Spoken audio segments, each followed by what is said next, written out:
God is my source, God is my power, God gives me everything I need. So I give thanks for all my blessings. God gives me everything I need. Yeah, yeah.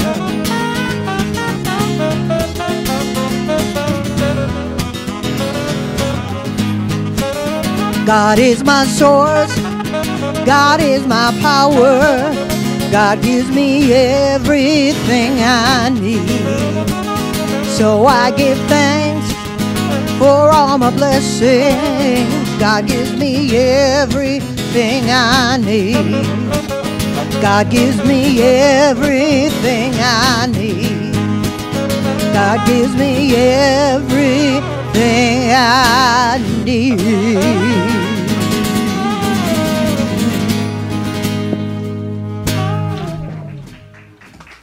All right, good morning, everyone. Good morning, everyone online. I know it looks like there's a big hole here, but they're all off on the side. So good morning to you as well, Mom. So welcome to all. It's good to have you all here today. So how many were affected by the power outage? The brownout, the power outage, whatever? Oh.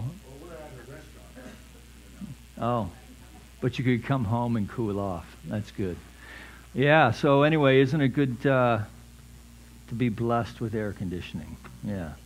So I can see we're all locals here, so let's just get underway. Just take a moment to meet and greet each other and say good morning.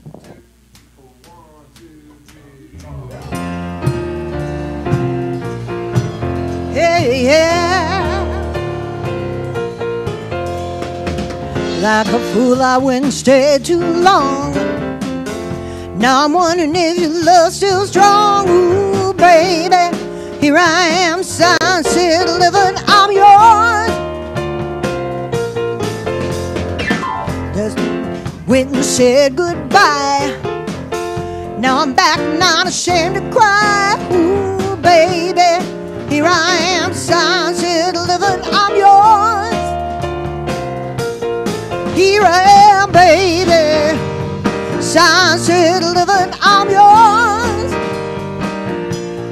Here I am, baby, signed, sealed, delivered, I'm yours.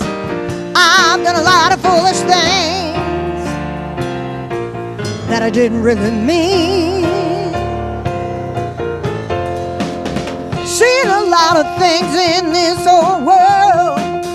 When I touch them, they do nothing. Oh, baby, here I am, signed, sealed, delivered, I'm yours. Ooh, baby, set my soul on fire. That's why I know you're my one and only desire. Ooh, baby, here I am, signed, sealed, delivered, I'm yours. Yeah, oh, here I am, baby, signed, sealed, delivered, I'm yours. Here I am, baby, signed, sealed, delivered, I'm yours. I've done a lot of foolish things, oh, that I didn't really mean.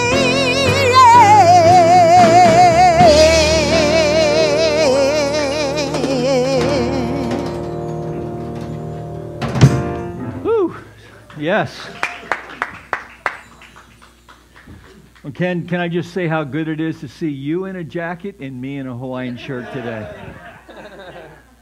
All right, so please help me welcome our presider this morning, Reverend Kathy Lyons. All right, so let's just take a deep air-conditioned breath. Just feel the gratitude of that. Allow ourselves to surrender to this eternal now moment as we come together for our call to service, which we call lighting the flames of faith. As we know, we perform this ceremony to promote the universal consciousness of life, which acknowledges that all peoples, all faiths, all sentient beings come from the one great universal presence, which we call Spirit. Fundamental to this truth is a unifying nature of all religious thought and experience which we honor here this morning. So as Reverend Kathy lights the first candle, it's for the Tao, honoring the universal path of harmony and equilibrium, the natural way. We light the second candle for shamanic traditions, honoring the beliefs and practices of all indigenous peoples, the way of primal spirituality. We light the third candle for Hinduism, honoring the path of knowledge, action, and devotion. We light the fourth candle for Judaism, honoring the ethical path of living by sacred law. We light the fifth candle for all forms of Buddhism, honoring the Four Noble Truths and the path of compassion. We light the sixth candle for all forms of Christianity, honoring the Christ consciousness as the path of love. We light the seventh candle for all forms of Islam, honoring the path of submission to the will of God as the highest calling. We light the eighth candle for the universalistic religion of Baha'i, honoring the path of unity and peace. We light the ninth candle for all forms of new thought, honoring the metaphysical path of mental healing through the practice of universal spiritual principles. The 10th candle we light for all those who are as yet unaware of the power and presence of Spirit in their lives, and for the space we hold for them here at our center.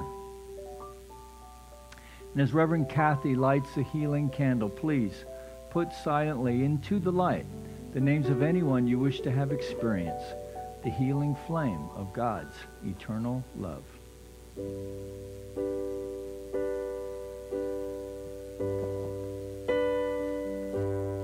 In this moment,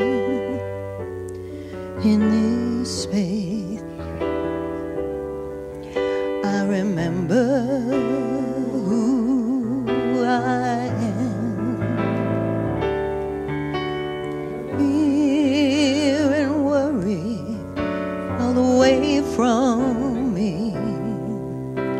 I open my eyes and I see there is only love. There is only love.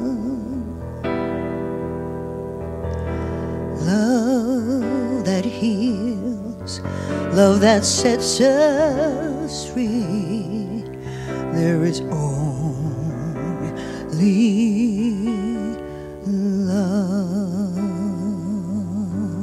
So join me, please, as I speak in the first person for everyone here, recognizing that there is only love, that God is love, and there's only love because the presence of God is everywhere, and that God is all that there is.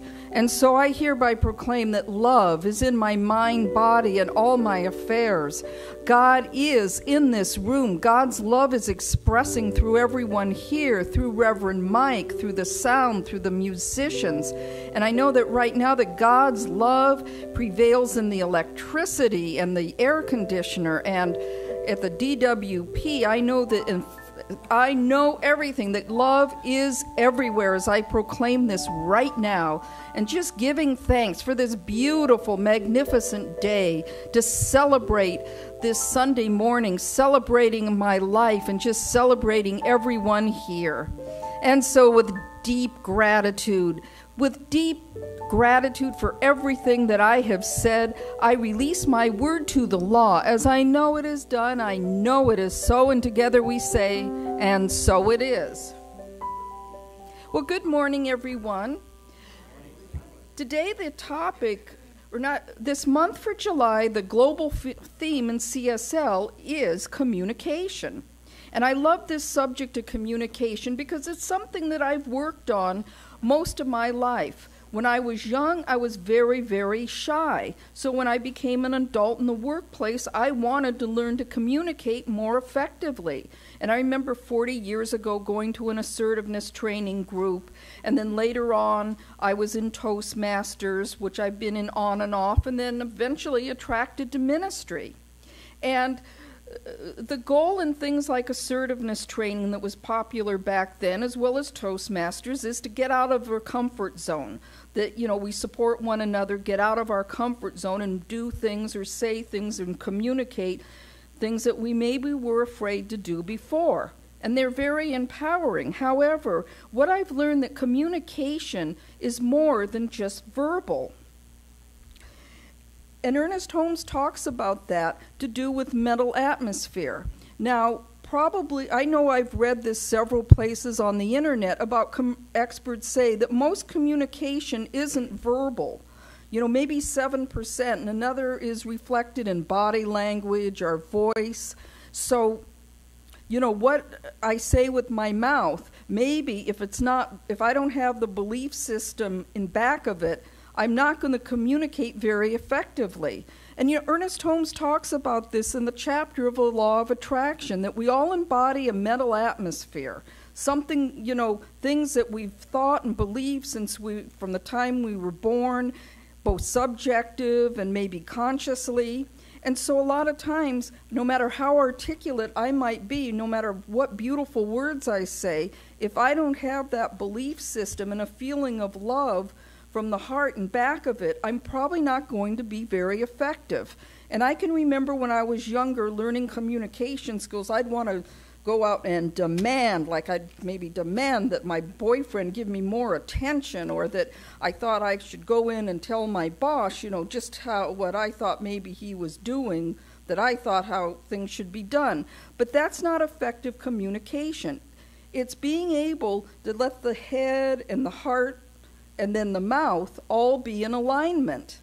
And that's the same thing with affirmations. You know, a lot of times I'll do affirmations, and maybe unless I really deeply embody that idea, it's not necessarily going to make as much impact. And then that's where spiritual mind treatment and working with a practitioner can help. Now, the thing of it is, too, the law of attraction, we set out a certain vibration, you know, thought vibration, and a lot of people think there's something woo-woo about it, but there's really nothing mysterious about it. You know, we've all heard the saying for years, birds of a feather flock together. Gandhi said, be the change that you want to see. I mean, and it's true, there's some people that we might resonate to more than others, you know, and you've probably known this too. And Ernest Holmes also said, a lot of times the people we feel attracted to aren't necessarily the most physically beautiful. They emanate that something. So these are things to remember too, that when communicating, to be sure that the head and the heart and the mouth are all in alignment. You know, this principle exists. You know, suppose I go for a job interview. I might say all the right things a coach might tell me to say, but if I don't really convey enthusiasm, and if I don't really have this, you know, believe that I have the skills to do this job, I'm probably not going to get hired. The same thing with relationships. I don't necessarily need to go out and demand attention, but if I emanate, you know, love, just be myself and emanate an idea of love and goodwill, I'll attract that to me. So I just want to say bless you, everyone, and have a great weekend.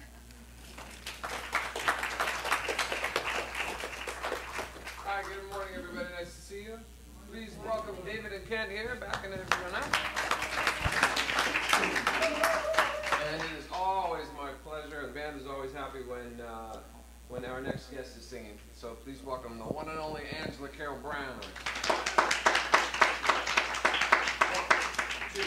One, two, three.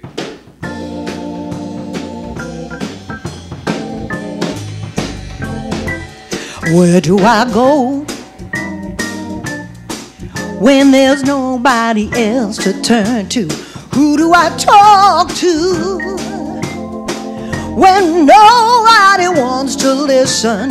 Who do I lean on When there's no foundation stable, I go to the rock. The Spirit is able, I go to the rock. The Lord is the rock of my jubilation. The Lord is the stone that the builders rejected. I run to the mountains, and the mountain stands by me. When the earth all around me is sinking sand, on the solid rock I stand. When I need a shelter, when I need a friend, I go to the rock. Where do I go when the storms of life are threatening? Who do I turn to when those winds of sorrows blow? And is there a refuge in the time of tribulation? I go to the rock. The Spirit is able, I go to the rock. The Lord is the rock of my jubilation. The Lord is the stone that the builders rejected. I run to the mountain, and it stands by me. When the earth all around me is sinking sand, on the solid rock I stand. When I need a shelter, when I need a friend, I go to the rock. I go to the rock. I go to the rock. Yeah, yeah, I go to the rock. Yeah, I go to the rock. When I need a friend, you can go to the rock. You can go to the rock.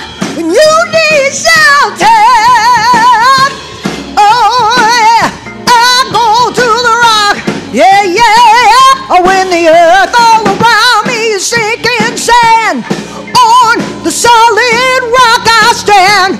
When I need a shelter, when I need a friend, I go to the rock.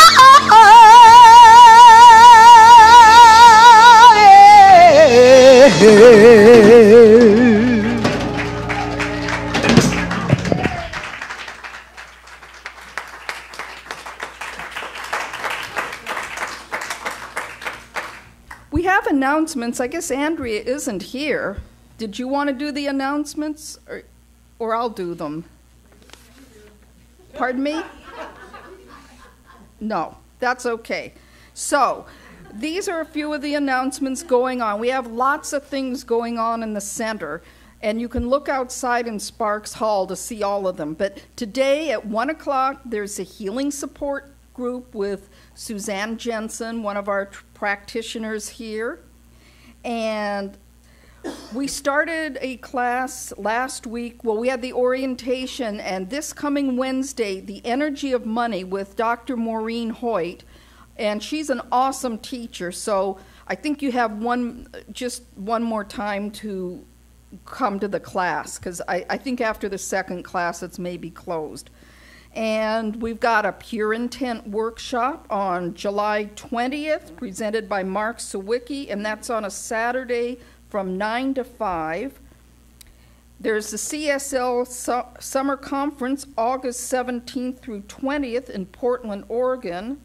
There's no Sangha in July, but Nancy Shriver's doing a Qigong class from 9:30 to 10:30. Donation is $10. So if you have any other interests, go out there. There's a little something for everybody. And so now, let us read our Declaration of Principles. We can stand. We believe in universal spirit manifesting through all, natural and incarnated in us. We believe that the universal spirit is personal to and reveals itself through everyone who recognizes its presence. We believe that our faith operates upon a law of mind, which automatically manifests in our experience according to that faith. We believe in the unity of all life and the immortality of the individual soul forever expanding. We believe in the eternal goodness, the eternal loving kindness, and the givingness of life to all. I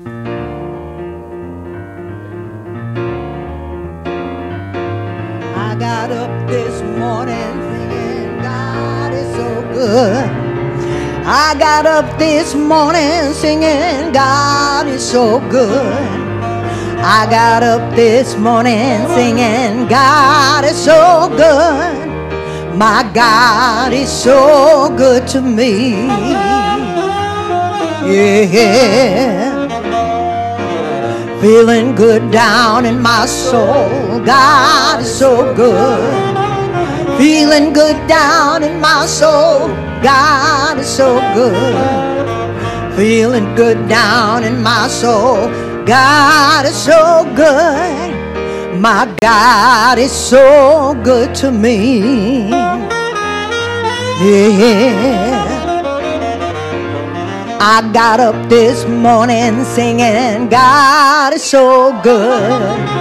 I got up this morning singing God is so good. I got up this morning singing God is so good. My God is so good to me.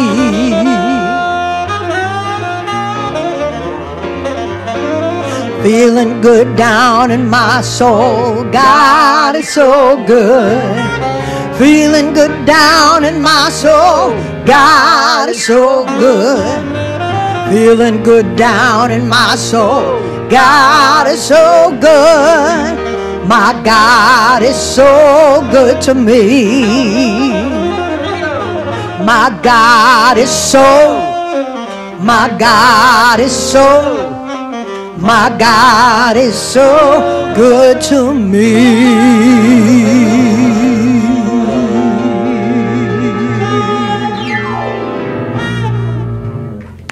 All right. So, you guys do good with that one. How we all doing out there? Good. So here's, I just thought this would cool you down a little bit. I thought we'd start there. Just breathe in. Have you ever been there and you breathe in and it's like cold when you breathe in? Yeah, just, I'm cooling off already. Yeah, so our talk this morning is as we consider such things and feel the joy of air conditioning. I know I'm kind of hammering on that, but I've been really grateful for that lately. So we're speaking to grace, from racism to gracism, and this is in alignment with our commitment and our theme for July of open communication. And we spoke to this last week, that we communicate openly with each other in an atmosphere of collaboration and inclusion. Collaboration and inclusion. So this week we are, each minister takes a turn preparing the talk notes for the week, and this comes from Reverend Francione. She's a PhD and a member of up in the Oakland Bay Area, ordained minister, very accomplished, sought-after speaker up in that area. And I just wanted to establish that because I am speaking to race, but as an old white guy, I kind of feel like I need to get a little input from the perspective from the community. And also, if you think about where we were a year ago with Ferguson and some of the other things that happened, so now a year away from that, and they're not so like in our face, now we can kind of, with one step removed, maybe we can look at it in a little different way.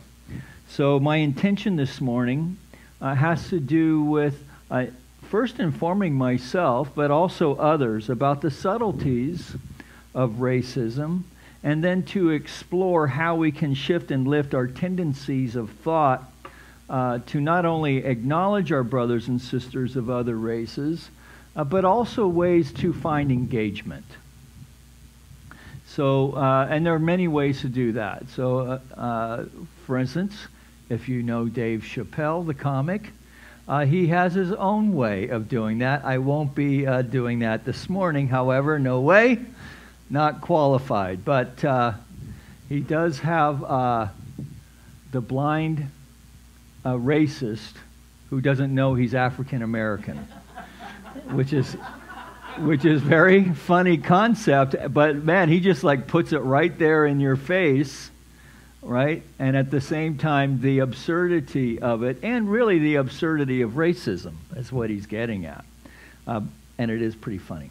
So, and at the same time, this idea of racism, from racism to gracism, how to shift, if we have an awareness of racism within our, and really, for people who come to churches like this, it's really about finding the subtleties of bias that we have within our consciousness and to be willing to look at that and to heal it. So, we have Dr. Francione to thank for that. So as we acknowledge that it's not just about the African American race, because there are many races in the human family, but also to acknowledge that it's the one people in the United States who was forcibly taken from their homeland and enslaved. And so it is with the African American community that we're speaking to this morning, and whom we have the most complicated relationship because of slavery.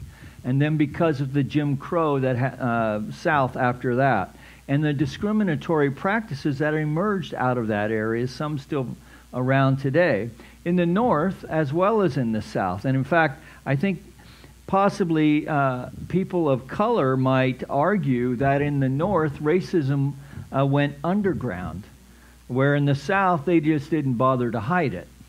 Right? It was there for us to see.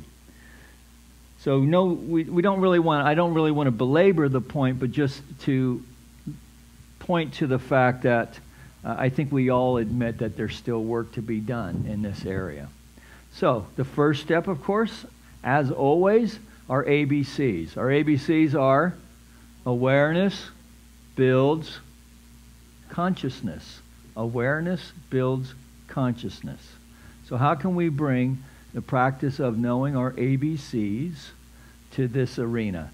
So let's start here with a definition of grace. So first, we're going to explore this idea of grace, and then we'll look at race. So, grace in the old school Merriam-Webster definition, unmerited divine assistance given humans for their regeneration or sanctification, a virtue coming from God, a state of sanctification enjoyed through divine assistance.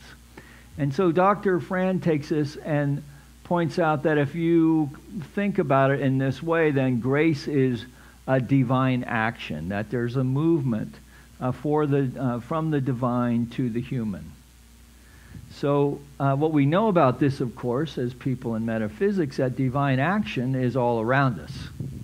That it's all around us, that we are living in it, that we are it every time we choose to open to it. This implies surrender. Right? So it's not just about allowing, but really surrendering to a higher intelligence within us, that higher large S self. But it's a surrender to win. And it's a surrender to win within. So she found this quote, Dr. Fran, from Carolyn Mace. Well, in this way, let me just say that grace isn't a little prayer that we say before meals. It's a way to live, yeah? Yeah. So Jesus said, empty yourself and I will fill thee. Empty yourself and I will fill thee.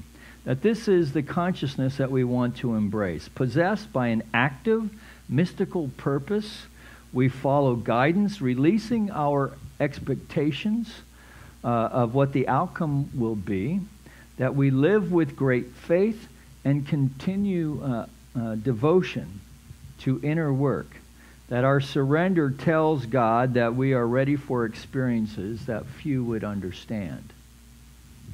Now, this is from Carolyn Mace, and she does not often share, at least in the written word, an understanding that we have that there is no separation between ourselves and spirit.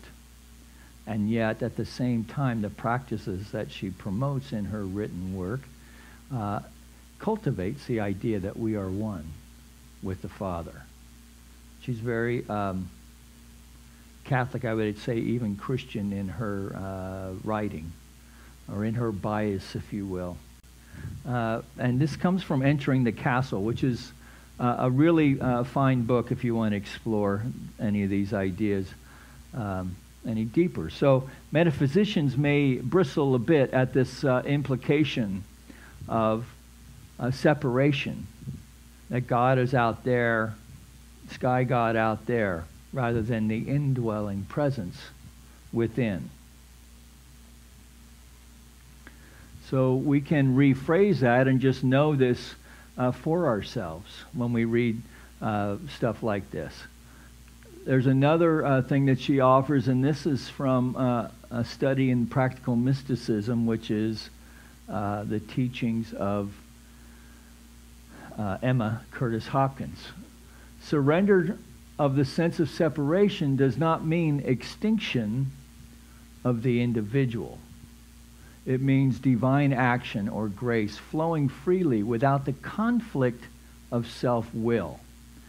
So this, I think all of us have, with even those who embrace this idea that the Spirit of God is within, I think we all have within us an awareness of some places within our psyche that maybe that's not completely so.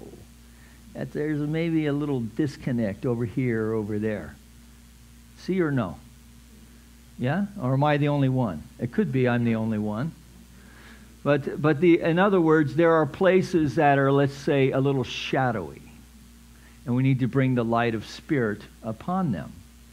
That we just need to bring the light of consciousness and our awareness to that, so that it can be lifted, shifted, lifted. Right? Again, we're working with shifting and lifting the tendency of our thought.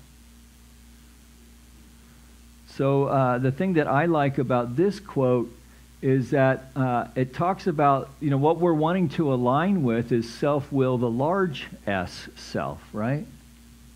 The large S self. There is that within us that knows and knows that it knows exactly what to do, how to be, what to say, how to be, live from that heart-centered, that's courageous, that's inspired, that's guided, right? And then there's that part of us that is pulled by our own fear, really. And I think the fear is that we're not going to get or be seen as enough. So if this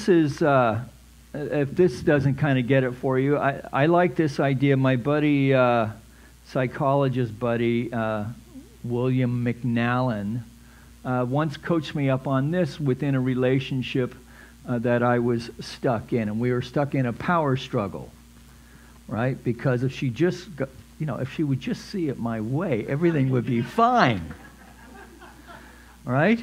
And then the struggle that goes with this, and I know that laughter is you can relate to it, right? And so he said something to me that was very helpful. He said, Mike, you're not surrendering to the person. You're surrendering to the love of the person, the love for the person.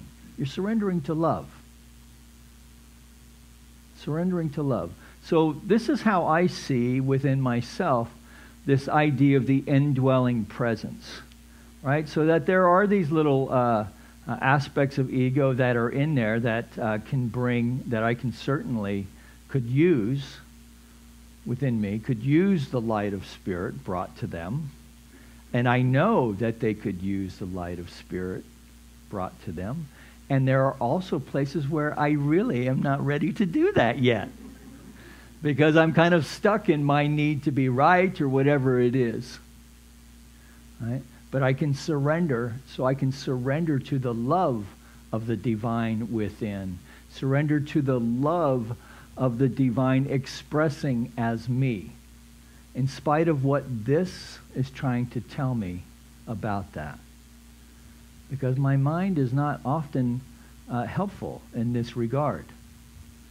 Right? So the ego often wants to reinforce why my idea is the absolute best idea going. Now, I used to be driven by 1,000 of those things, and now I got it whittled down to about 100, right? And I think this is the human condition. See? Yeah. So, it's from this place then, love in, right? So when we focus on the spirit within, when we focus on the indwelling presence, we're not wrestling with self-will. We're acknowledging that it's there. But by focusing on the spirit within, then we are intuitively guided in ways of the Spirit. We are intuitively guided and courageous to step into courageously expressing more love. Right? And in inquiry, in looking within ourselves, so in this instance, in looking for ways that there may be some places within us that have bias in that regarding racism, that we're willing, because we know that we are an emanation of the divine, that we are willing, that this is an act of self-will, that we are now willing to bring the light of spirit to. So in this way, Dr. Francione has brought our attention, and I think it's helpful. She's brought our attention to, there's a nice little serene thing before we walk into here. She's brought our attention to the teachings of Dr. Howard Thurman. So I wanted just to introduce this guy to you. How many people have not heard of this guy? Because he's really wonderful. He's a metaphysician for sure. I would even go so far as to say there's something mystical. But he also spoke very elegantly, or eloquently, I should say, about the condition of African Americans, particularly in the 50s and 60s, and what's going on there, and possibly still true today. So his insights on fear and racism, that the ever-present fear, so this is what he's speaking to, the ever-present fear that besets the socially insecure, right? The ever-present fear that besets the socially insecure is a fear of a different breed. It's a completely different kind of fear. That it's like a climate closing, and he likens it to a fog. Right? So if you've ever been in a fog, it's all-encompassing, right? And you can't really see or find your way. It's like that. It's a mood which one carries around, distilled from the acrid conflict with which his days are surrounded. It has its roots deep in the heart of the relations between the weak and the strong, between the controllers of environment and those who are controlled by it. Now that could be a lot of people. Yes? This is not just, I mean, we just had an election that they're telling us that this is how the people in the middle of the country are feeling. Right? That it is clear that this fear arises out of a sense of isolation and helplessness in the face of violence. Violence devoid of the element of contest, right? So it's one-sided.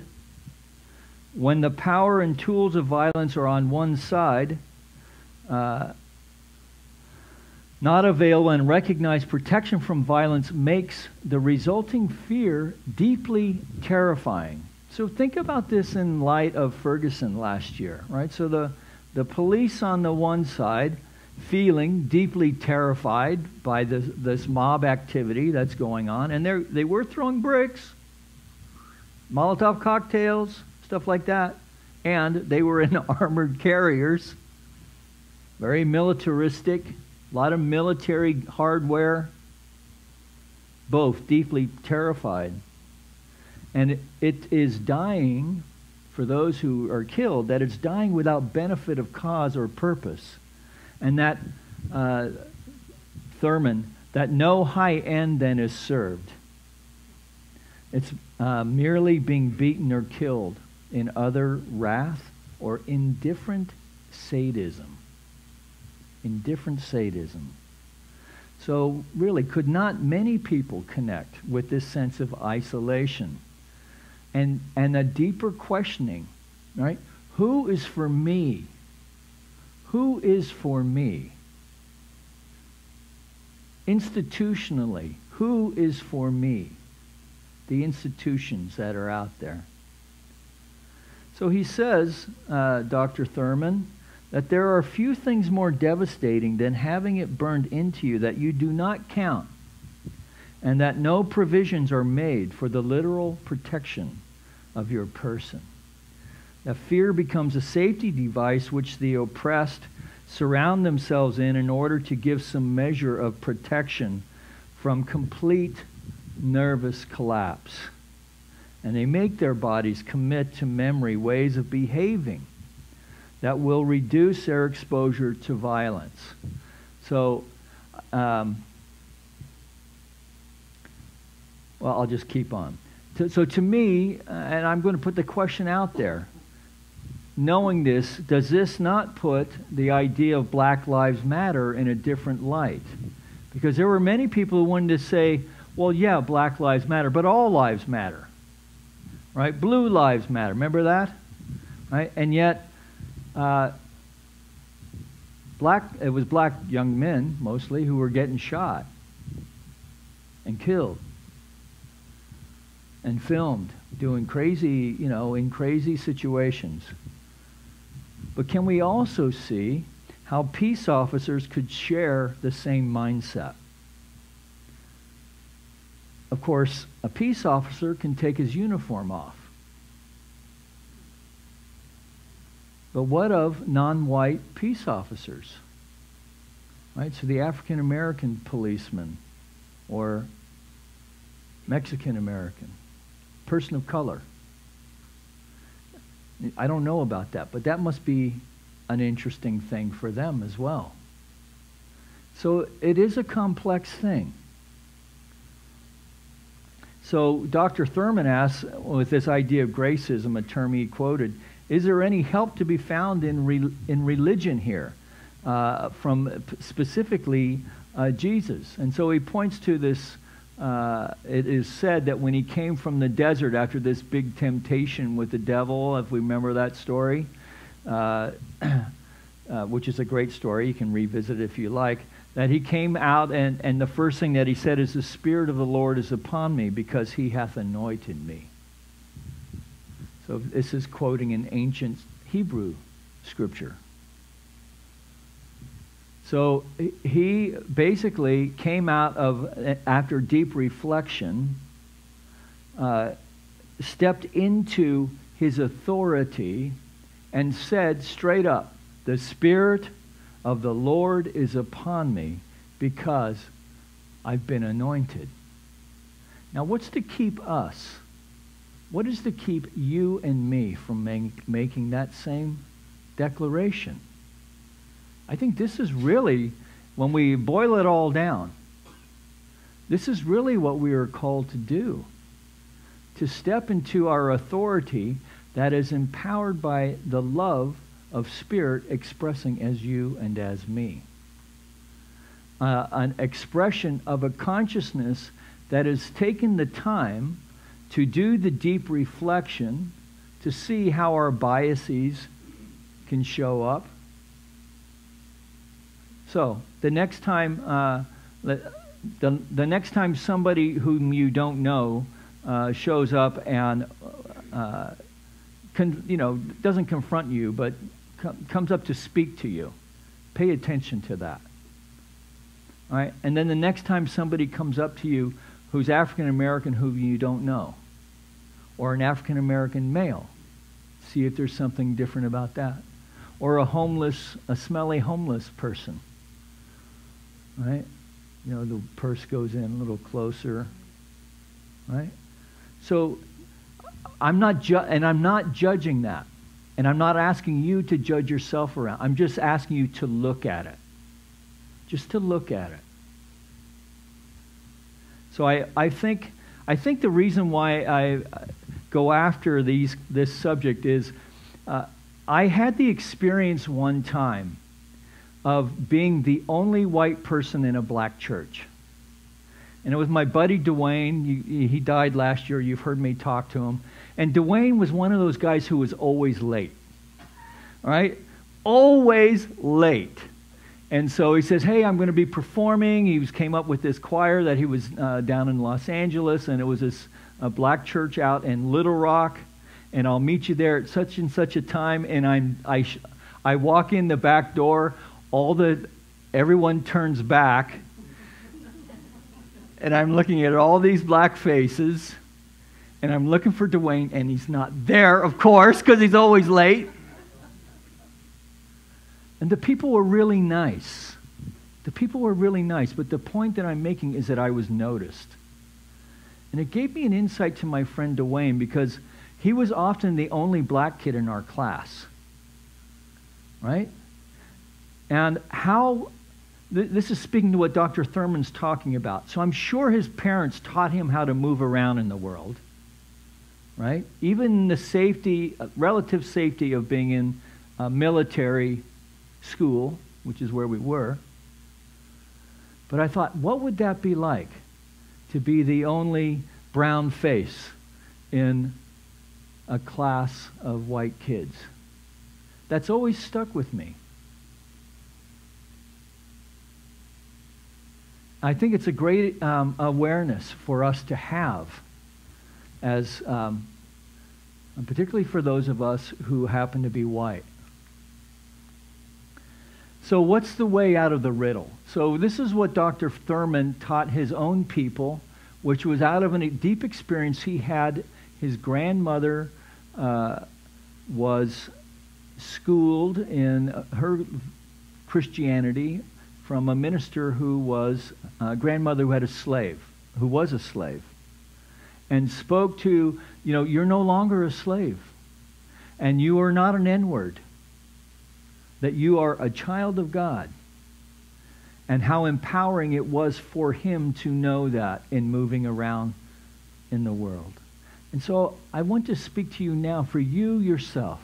If you are walking around in the world and you feel like they are out to get me, that the world is not working for you but against you, that you are having maybe even a faith crisis, and that when we speak to this idea of a God within, you go within and something does not gel there, then I would just encourage you to stay with it, to do whatever it is that you need to move out of that space and to cultivate an awareness of the divine everywhere. If that means you've got to get out into nature, or to find, or to get out there and go to the mall and wink at a few people and see if you can generate a little bit of love, a little bit of energy, whatever it is that we need to do to cultivate a sense of connection. Or you can hang out here at fellowship, right? And feel the connection and the sense of the divine, and to know that as I see the divine within me, I can see it within others, that I have an awareness then of being a child of God. And in this awareness and in this knowing, there's a tendency that stabilizes the ego and results in a new courage, fearlessness and power, and anchored in this knowing frees members of groups to now expand their own gifts, talents, and abilities. So he's speaking to people in our own community, and now I'm speaking to you and mine. All of us, regardless of where we come from or what we think about who we are and the ways that we may not show up in the world. And to shift and lift that tendency of thought into knowing that we are people of power, that we are people of love, that we are actively and committed to finding ways of cultivating connection with another, that we practice it here, over here, and on the other wall, so that we can go out into the world and practice it out there. All right? So, in this way, that grace isn't a little prayer. that we say before meals. It's a way to live. And then we'll leave you to look at that while you cool off. All right, so let's call the musicians up. This is for Rita Lawrence. Is she here today? Switzerland? No? The one day she's not here. Isn't that pretty? All right, so let's just breathe into this moment for a second longer. And just today, this idea of keeping holy the Sabbath. So what's the whole idea between this idea of looking for biases and perceptions and the like? Right? Because we know as people who practice this teaching, this philosophy, this way of life known as religious science, is that we are constantly projecting stuff out into our outer environment. And to the extent that we are willing to own that, and to be the custodians of our own consciousness, that we become willing to clean up everything about our consciousness, especially those subtle areas that need a little light of spirit shown on them. So today, let's just take some time and consider not only any biases that we may have, but how we can step courageously into being that love that the world needs to experience.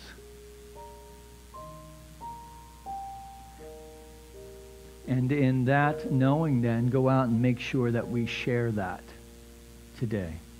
To shift and lift the tendency of our own ways of loving to create a world that works for all. And then come back in next week. We'll check it out and see what happens.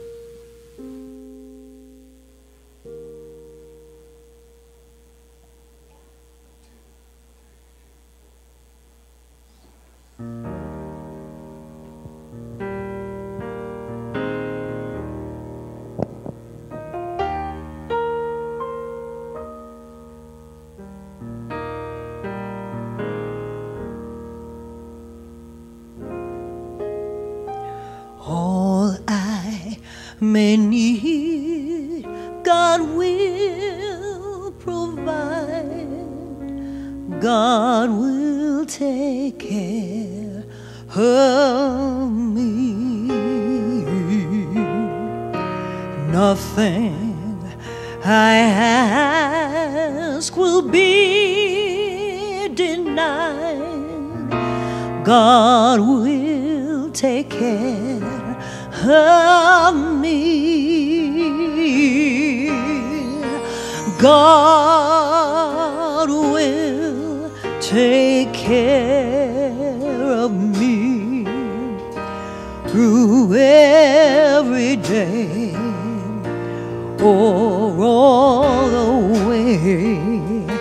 God will take care of me. God will take care of me. Be not dismayed, whatever betide. God will take care of you. Beneath the wings of love abide. God will take care of you. Oh, God will take care of you through every day or all the way. God will take care of you. God will take care of you.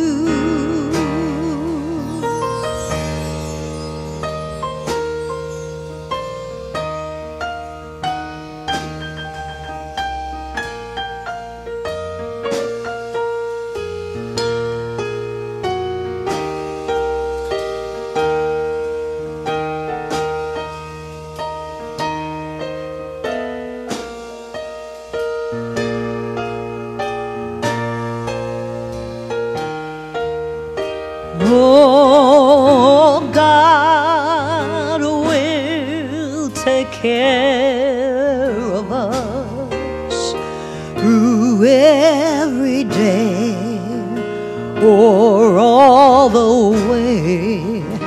God will take care of us. God will take care of us.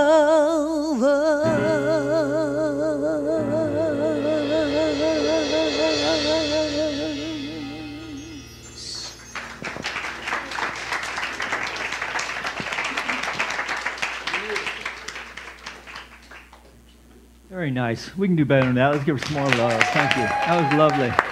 Thank you, band. So as we prepare our gifts for the offering, you know, there's one little caveat to that story I was just telling you. So being the only white face in this black church, I sat on the inside at the end of the pew so I could get out the back, right? On the very back row. And it was time for the offering, and the usher came right to me. And I'm like Catholic, right? I'm like, all right, and she had a little patch on. I'm not sure what the tradition was. But anyway, so now I have to go up and give my offering. So off I go. And again, where is everybody? So I'm like, you know, like 5 or 6 people ahead of everybody. So it was really a fun experience. And so we're not going to ask you to do that in the back row today. But we are going to ask our ushers to come forward.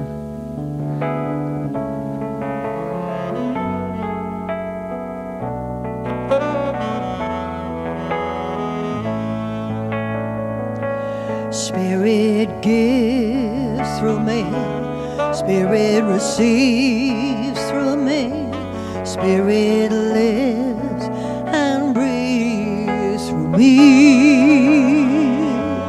Spirit lives and breathes through me. Spirit gives through me, Spirit receives through me, Spirit lives and breathes through me. Spirit lives and breathes through me.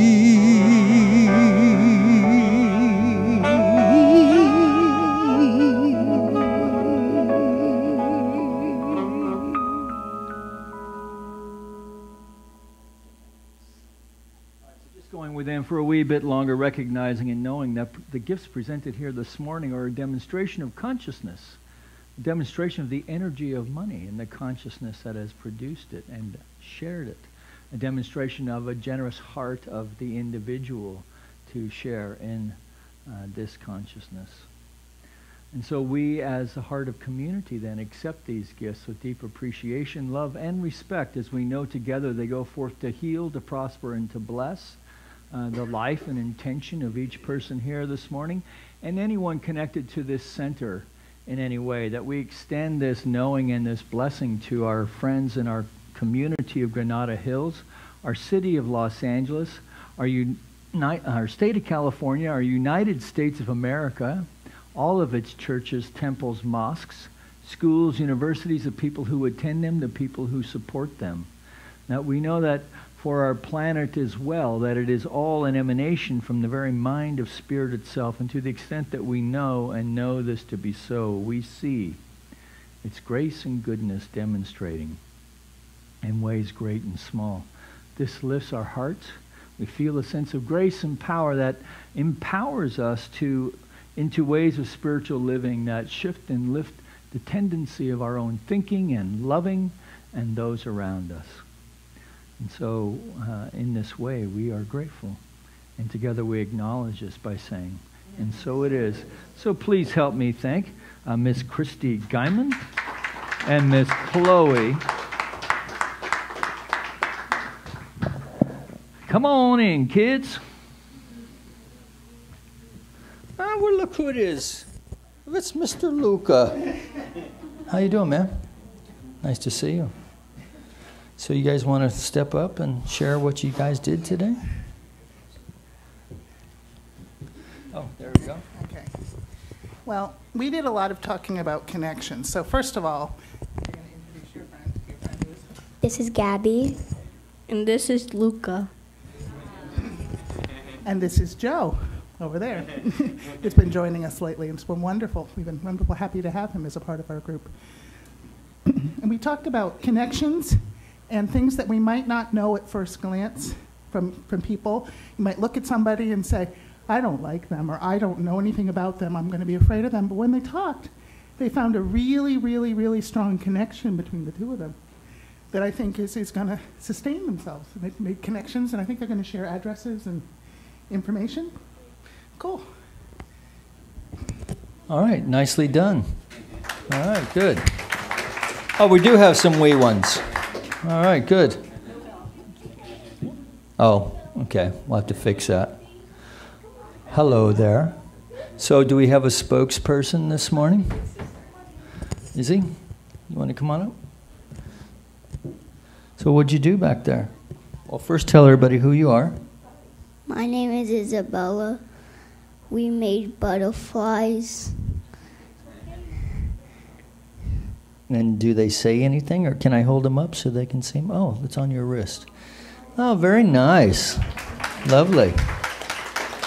Was it fun? Yeah. Yeah, all right, cool. All right.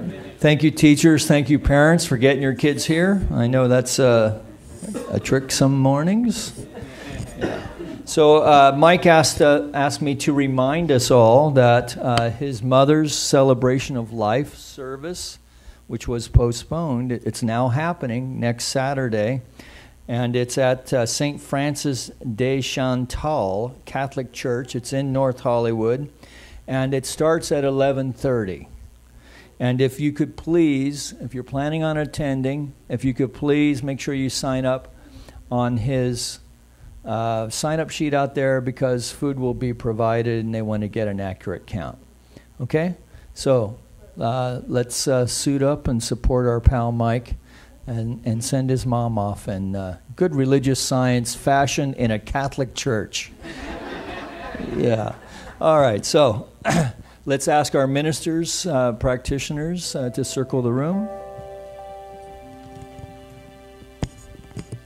So join me, please, in consciousness, taking a breath.